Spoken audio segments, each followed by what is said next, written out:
Hi, ಎಲ್ಲರಿಗೂ ನಮಸ್ಕಾರ. ಇವತ್ತು ನಿಮಗಾಗಿ ಏನು ಮಾಡ್ತಿದ್ದೀನಿ ಗೊತ್ತಾ?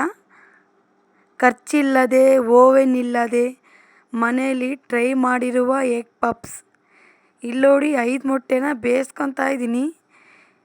ಬೇಗ ರೆಡಿಯಾಗೋ ಎಗ್ ಪಪ್ಸು, ಓವೆನ್ ಇಲ್ಲದೆ, ಖರ್ಚಿಲ್ಲದೆ, ತರಕಾರಿ ಜಾಸ್ತಿ ಇಲ್ಲದೆ ಮನೆಯಲ್ಲಿ ರೆಡಿಯಾಗುವ ಎಗ್ ಪಪ್ಸ್ ಹೇಗೆ ಮಾಡೋದು ಅಂತ ತೋರಿಸ್ಕೊಡ್ತೀನಿ ಬನ್ನಿ. ಮಕ್ಕಳು ಸ್ಕೂಲ್ ಇಲ್ಲದೆ ರಜದಲ್ಲಿ ಮನೇಲಿರ್ತಾರಲ್ಲ, ಅವ್ರಿಗಾಗಿ ಇದು ಬೇಗನೆ ಮಾಡಿಕೊಡಿ ಎಗ್ ಪಪ್ಸು. ಹಾಗಾದರೆ ಬನ್ನಿ ಇದು ಹೇಗೆ ಮಾಡೋದು ಅಂತ ತೋರಿಸ್ಕೊಡ್ತೀನಿ. ಫಸ್ಟು 5 ಮೊಟ್ಟೆನ ಬೇಯಿಸ್ಕೊಳಕ್ಕೆ ಇಟ್ಕೊಂಡಿದ್ದೀನಿ. ಈರುಳ್ಳಿನ ಈ ಥರ ಉದ್ದುದ್ದಾಗಿ ಕಟ್ ಮಾಡ್ಕೊಳ್ಬೇಕು. ಆಮೇಲೆ ಕೊತ್ತಂಬರಿ ಸಹ ಸಣ್ಣದಾಗೂ ಕಟ್ ಮಾಡ್ಕೊಳ್ಳಿ. ಇಲ್ಲಿ ನೋಡಿ, ಮೊಟ್ಟೆನ ಬೇಯಿಸಿ ಸೈಡ್ ಇಟ್ಕೊಂಡಿದ್ದೀನಿ 5 ಮೊಟ್ಟೆನ. ಇವಾಗ ನೋಡಿ, ಮೊಟ್ಟೆ ಇಲ್ಲಿ ನೋಡಿ, ಒಂದೊಂದು ಮೊಟ್ಟೆ ಒಡೆದೋಗ್ತವೆ, ಪರವಾಗಿಲ್ಲ, ಅಡ್ಜಸ್ಟ್ ಮಾಡ್ಕೋಬೇಕು. ಇಲ್ಲಿ ನೋಡಿ, ಇವಾಗ ಹಚ್ಕೊಂಡಿರೋ ಈರುಳ್ಳಿ ಉದ್ದುದ್ದಾಗಿ ಇವಾಗ ಅದು ಪಲ್ಯ ಮಾಡ್ಕೊತಿದ್ದೀನಿ ನೋಡಿ. ನೀರು ಬೇಡ ಅದಕ್ಕೆ, ಬರೀ ಎಣ್ಣೆಯಲ್ಲಿ ಬೇಯಿಸ್ಕೋಬೇಕು. ಈರುಳ್ಳಿನ ಫ್ರೈ ಮಾಡ್ಕೋಬೇಕು, ಅಂದರೆ ಬೇಯಿಸ್ಕೋಬೇಕು ಅಂದರೆ ಫ್ರೈ ಮಾಡ್ಕೋಬೇಕು ಅಂತ ಮಿಸ್ಟೇಕ್ ಆಗಿದ್ರೆ ಸಾರಿ. ಇಲ್ಲಿ ನೋಡಿ, ಗ್ಯಾಸ್ ಆನ್ ಮಾಡಿ ಸ್ಟವ್ ಮೇಲೆ ಪಾತ್ರೆ ಇಕ್ಕಿದ್ದೀನಿ. ಆಮೇಲೆ ಎಣ್ಣೆ ಹಾಕಿ ಕಟ್ ಮಾಡ್ಕೊಂಡಿರೋ ಕೊತ್ತಂಬರಿ ಮತ್ತು ಈರುಳ್ಳಿ ಈ ಥರ ಉದ್ದವಾಗಿ ಇರಲಿ. ಈರುಳ್ಳಿ ಸಣ್ಣದಾಗಿದ್ದರೆ ಅದು ಟೇಸ್ಟ್ ಆಗಲ್ಲ, ಅದು ಎಗ್ ಪಪ್ ಆಗಿರಲ್ಲ, ಸಮೋಸ ಆಗಿಬಿಡುತ್ತೆ. ಅದಕ್ಕಾಗಿ ಈ ಥರ ಉದ್ದುದ್ದಾಗಿರಲಿ ಈರುಳ್ಳಿ. ಇಲ್ಲಿ ನೋಡಿ, ನೀರು ಹಾಕೋಕೆ ಹೋಗಬೇಡಿ, ಎಣ್ಣೆಯಲ್ಲೇ ಸ್ಲೋ ಆಗಿ ನೋಡಿ ಉಪ್ಪು ಹಾಕ್ತಿದ್ದೀನಿ. ಸ್ಲೋಲಿ ಈ ಥರ ಫ್ರೈ ಮಾಡ್ಕೊಳ್ಳಿ ಈರುಳ್ಳಿನ. ಜೋರಾಗಿ ಇಡಬೇಡಿ, ಲೋ ಫ್ಲೇಮಿಗೆ ಇಡಿ. ಜೋರಾಗಿ ಇಟ್ಬಿಟ್ರೆ ಸ್ಟವ್ವು ಸೀದೋಗ್ಬಿಡುತ್ತೆ, ವೇಸ್ಟ್ ಆಗುತ್ತೆ ಎಲ್ಲ. ಅದಕ್ಕಾಗಿ ನಾನು ಲೋ ಫ್ಲೇಮಲ್ಲೇ ಮೆಲ್ಲಕ್ಕೆ ಹುರ್ಕೊತಾ ಇದ್ದೀನಿ ನೋಡಿ. ಇಲ್ಲಿ ಈರುಳ್ಳಿನ, ಅದರಲ್ಲಿ ಉಪ್ಪು, ಖಾರದ ಪುಡಿ ಮತ್ತು ರುಚಿಗೆ ತಕ್ಕಷ್ಟು ಉಪ್ಪು ಮತ್ತು 2 ಟೀ ಸ್ಪೂನು ಖಾರದ ಪುಡಿ. ಆಮೇಲೆ ರುಚಿಯಾಗಿರಬೇಕಂದ್ರೆ ಇದು ಗರಂ ಮಸಾಲ ಪೌಡ್ರ್ ಹಾಕಬೇಕು. ಇಲ್ಲಿ ನೋಡಿ, ಎಗ್ ಪಪ್ ಟೇಸ್ಟಿಯಾಗಿ ಬರಬೇಕಂದ್ರೆ ಗರಂ ಮಸಾಲ ಪೌಡ್ರ್ ಹಾಕಬೇಕು. ಇಲ್ಲಿ ನೋಡಿ, ನಾನು ಗರಂ ಮಸಾಲ ಹಾಕ್ತಿದ್ದೀನಿ. ಉಪ್ಪು ಖಾರ ಹಾಕಿದ್ಮೇಲೆ ಇವಾಗ ಗರಂ ಮಸಾಲದ ಪುಡಿ ಹಾಕ್ಕೊಳ್ಳಿ. ರುಚಿಗೆ ತಕ್ಕಷ್ಟು ಉಪ್ಪು ಹಾಕ್ಕೊಳ್ಳಿ. ಒಂದು ಅರ್ಧ ಟೀ ಸ್ಪೂನ್ ಅರಿಶಿನ ಪುಡಿ ಹಾಕ್ಕೊಳ್ಳಿ. ಇಲ್ಲಿ ನೋಡಿ, ಗರಂ ಮಸಾಲ ಹಾಕಿದ್ದೀನಿ, ಉಪ್ಪು ಹಾಕಿದ್ದೀನಿ, ಖಾರದ ಪುಡಿ ಹಾಕಿದ್ದೀನಿ. ಇವಾಗೆಲ್ಲ ಮಿಕ್ಸ್ ಮಾಡ್ಕೊತಾ ಇದ್ದೀನಿ. ಲೋ ಫ್ಲೇಮಿಗೆ ಇಡಿ. ಹೈ ಫ್ಲೇಮಿಗೆ ಇಟ್ಟರೆ ಎಲ್ಲ ಸೀದೋಗುತ್ತೆ, ಟೇಸ್ಟಿ ಹೊರಟೋಗುತ್ತೆ.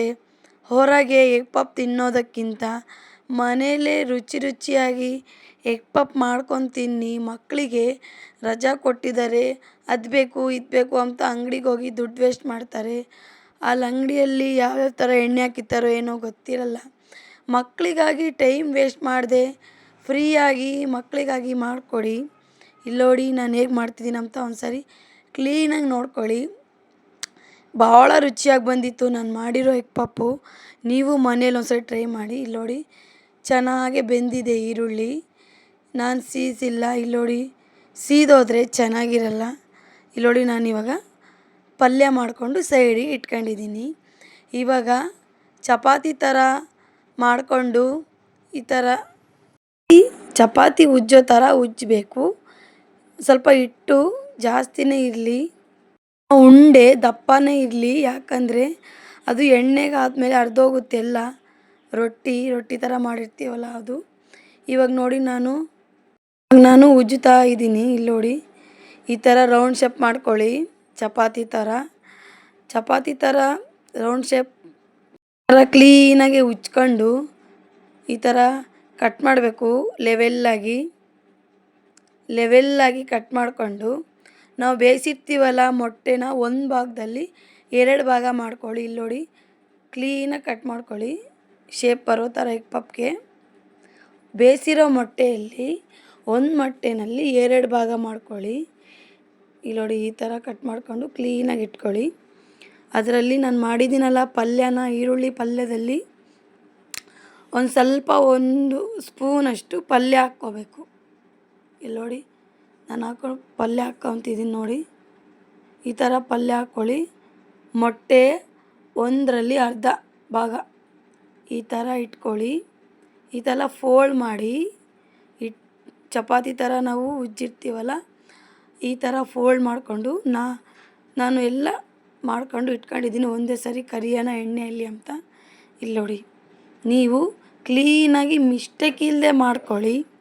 ಒಂದು ಸ್ವಲ್ಪ ಮಿಸ್ಟೇಕ್ ಆದರೂ ಕ್ಲೀನಾಗಿ ಬರೋದಿಲ್ಲ. ಇಲ್ಲಿ ನೋಡಿ, ಸ್ಲೋಲಿಯಾಗಿ ಪ್ರೆಸ್ ಮಾಡ್ಕೊಳ್ಳಿ. ಇಲ್ಲಿ ನೋಡಿ, ಒಂದು ಮಾಡಿಕೊಂಡಿದ್ದೀನಿ, ಮತ್ತು ಇನ್ನೊಂದು ಮಾಡ್ಕೊಂಡಿದ್ದೀನಿ. ಇಲ್ಲಿ ನೋಡಿ, ಬೇಗ ಬೇಗ ಮಾಡಿಕೊಂಡು ಹುಡುಗರಿಗೆ ಅರ್ಜೆಂಟ್ ತಿನ್ನೋಕ್ಕೆ ಮಾಡ್ತಿರೋದು ನೋಡಿ. ಬೇಗ ಬೇಗ ಮಾಡು ಅಮ್ಮ ಎಗ್ ಪಪ್ ನಾನು ತಿನ್ನಬೇಕು ಅಂತ ಹಠ ಮಾಡ್ತಿದ್ರು ಹುಡುಗರು. ಅದಕ್ಕಾಗಿ ಬೇಗ ಬೇಗ ರೆಡಿ ಮಾಡ್ತಿದ್ದೀನಿ ನೋಡಿ.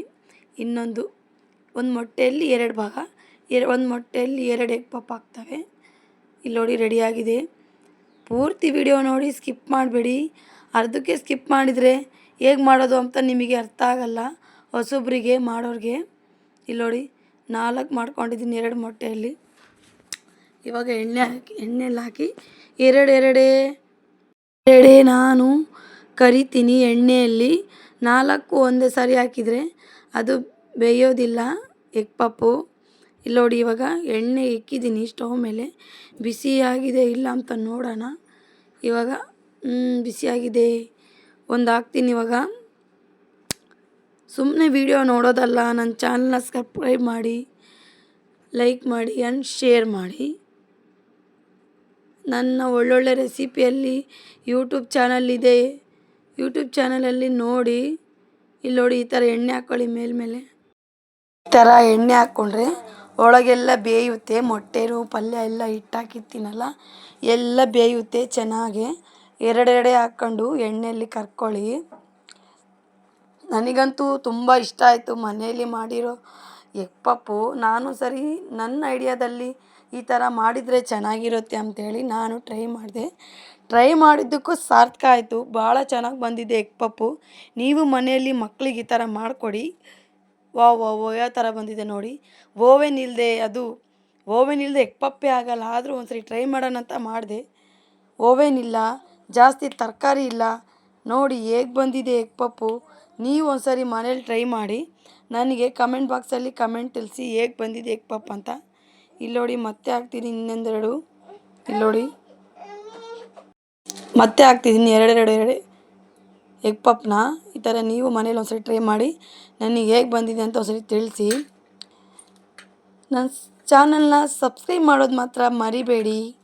ಇನ್ನೂ ವಿಧವಾದ ಅಡುಗೆ ಮಾಡಿ ನಿಮ್ಮ ಮುಂದೆ ನಾನು ಯೂಟ್ಯೂಬ್ನಲ್ಲಿ ವಿಡಿಯೋ ಹಾಕ್ತೀನಿ. ನೋಡಿ, ಲೈಕ್ ಮಾಡಿ, ಶೇರ್ ಮಾಡಿ. ಹೊಸಬ್ರಿಗೆ ಅಡುಗೆ ಮಾಡೋಕ್ಕೆ ಬರ್ದಿಲ್ದವ್ರಿಗೆ ನನ್ನ ಚಾನಲ್ ನೋಡಿ ಅಡುಗೆ ಕಲ್ತ್ಕೊಳ್ಳಿ. ಪೂರ್ತಿ ವಿಡಿಯೋ ನೋಡಿ, ಸಬ್ಸ್ಕ್ರೈಬ್ ಮಾಡಿ. ನೋಡಿ ಯಾವ ಥರ ಬಂದಿದೆ. ಫೈನಲಿ ಎಗ್ ಪಪ್ ಯಾವ ಥರ ಬಂದಿದೆ ನೋಡಿ. ನಾನು ತಿಂದು ರುಚಿ ನೋಡಿದೆ, ಅಬ್ಬಬ್ಬಾ ಭಾಳ ಚೆನ್ನಾಗೈತೆ ಅಂದೆ. ಟಾಟಾ ಬಾಯ್, ಲವ್ ಯು ಆಲ್.